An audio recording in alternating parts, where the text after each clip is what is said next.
I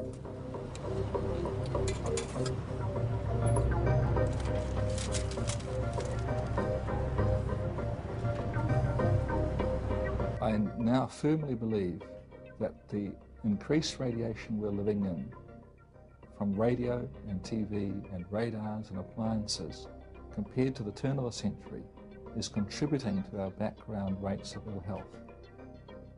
The evidence shows that there's a causal link between the radiation and alteration of cellular tissue in the brain.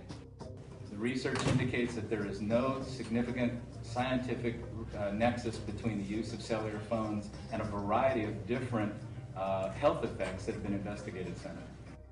People who sell mobile phones are making a positive assertion of safety or zero risk that just cannot be done. Since 1975 in the United States, there's been a 25% increase in brain tumors. Worldwide, there's been a 300% increase in brain tumors.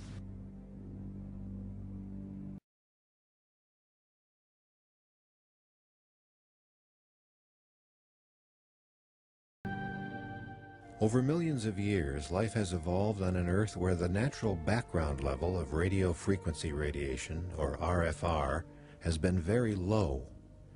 Then, starting only 100 years ago, the explosion in wireless technologies like radio, TV, radar, and microwave has boosted our everyday RFR exposure levels by at least 10,000 times.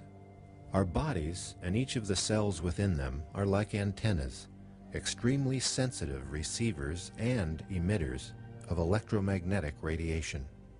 Now they must function in a new electromagnetic environment that already has 10,000 times more RFR than the one in which they evolved. And today, a new wireless revolution is in progress, with the number of cell phones, communication satellites, microwave antennas, and cell phone towers multiplying daily. That means even more RFR exposure for all of us.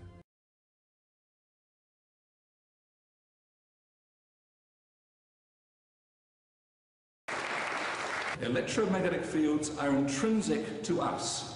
They are in us. We can measure them. Our heartbeat, you have the ECG. They are in us. They are us. They are intelligence. They are our cells. The body is an antenna.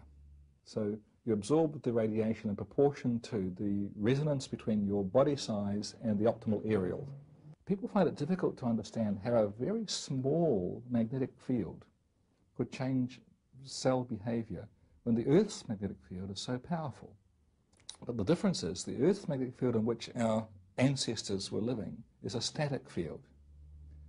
When you take a field and you oscillate it, then cells that are changing with time have this oscillating field imposed on them, then that's what changes the behavior. We have 23 studies now showing epidemiologically increased brain tumour in EMR-exposed people. 4 of them only show increases in cancer. 19 show statistically significant increase in cancer, and 5 show dose-response relationships. That is a causal set of data. Where careful studies have been carried out near high-powered facilities, an increase in a wide range of cancers has been found. The most prevalent is leukemia, and a whole range of leukemias, from myeloid leukemias, lymphatic leukemias. But the class of leukemias is often found. It's found in military personnel who are exposed to radar and radio. It's found in ham radio operators. It's found in children who live near a transmission tower in Hawaii.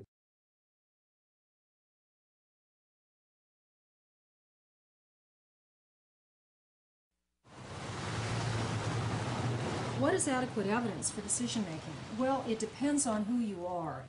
For the scientist, in order to come up with conclusive scientific evidence, which is a very high standard of evidence, we're looking at almost 100% certainty that an effect occurs. But is this the right forum, and is this the right level of evidence that we need to make a decisions if we are a city or county that is mandated to protect public health and safety under the state zoning codes? We don't need that much evidence at all, do we? You know, the legal standard may be something down here. Maybe we only have to be about 51% certain. the more likely than not test. But we take action with less information and with less certainty. Now, under the California Environmental Quality Act, all we have to have is the potential for a significant impact, don't we? Anytime you see an environmental impact report, we're not looking for certainty of effect. 10 to 30% certainty is enough to take an action that is protective of public health. This is where we're operating when we talk about public decision-making for cell siting, not over here. Do we have enough scientific evidence to be 10 to 30% certain that we may have an effect, and should we be careful? And do we do that for every other environmental constraint? You bet we do.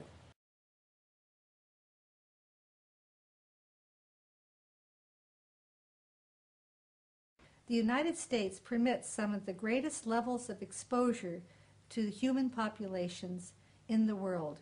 If you compare those standards to other countries in Europe and China and Russia, you will note that the standards are much lower. They're all looking at the same science base. So why is there such a difference? The spectrum goes all the way from extra low frequency 60 hertz power fields that give us electricity all the way up through radio waves, microwaves, and the communication frequencies, and then on over into the visible light, and then further than that we're into ionizing radiation or X-rays and gamma rays. And in the old days we used to think only the ionizing radiation part of the spectrum was carcinogenic or had the potential to cause cancer. Well, we're finding that that was maybe too arbitrary a delineation, and now we're seeing that we may have carcinogenic effects down in the lower frequency ranges. And we're talking about power, and we're talking about communication.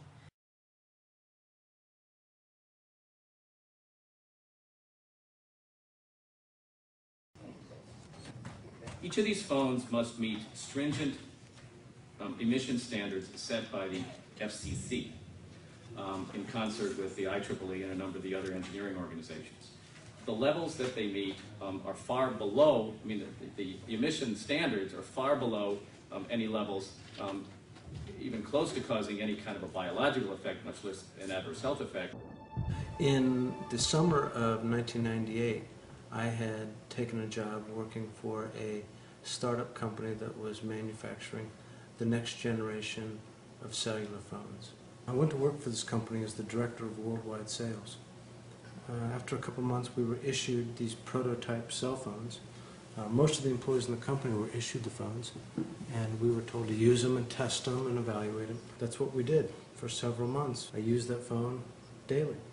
The phone is designed to be operated with your thumb in a one-handed fashion. Being right-handed, I always held the phone on my right side.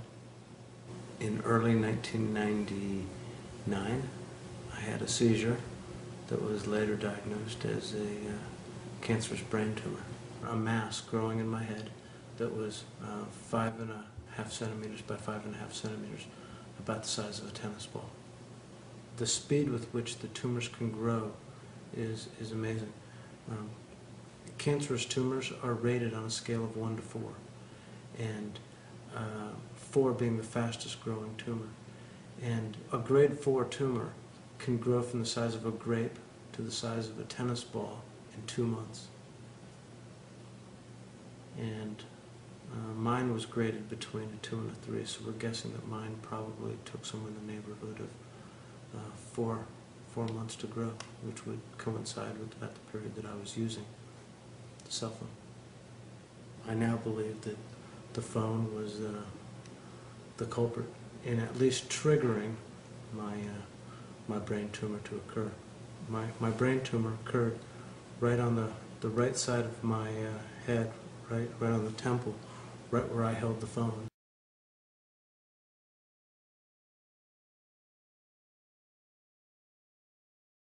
We've collected credible scientific evidence from around the world that reports study after study of health effect or bioeffect at lower than standard levels.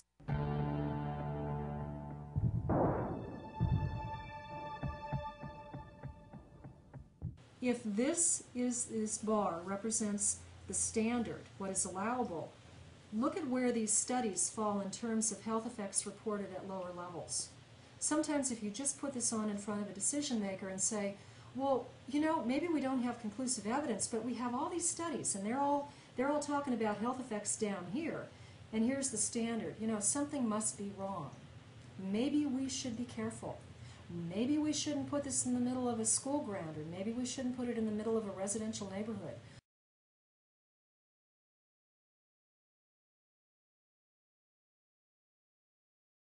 We found that cells inside the brain,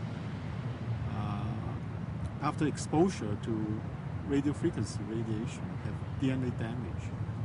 And these are so-called strand breaks. The DNA basically breaks up into pieces. This is what's called a comet assay, DNA comet assay. The length of the comet tail there is quite long. All of those fragments represent broken DNA. Now what's important is that the FCC limit here is 1.6 watts per kilogram, SAR. Here we've only got 0.6 and here we've got 1.2. So these are still below standard. You know, conventional wisdom has that there should be no effect. They are clearly breaking DNA and or interfering with DNA repair. In my experiment, I only expose animals for a short time. Now then the question is asked, what happens if you're exposed to radiation from, for example, from a cell tower? Of course, it's a long-term exposure. So the main question is, will the effect accumulate over time? Now, there's some indication that they accumulate. So a long-term exposure to a low intensity may have the same effect as a short-term 1 or 2 hour exposure for high intensity.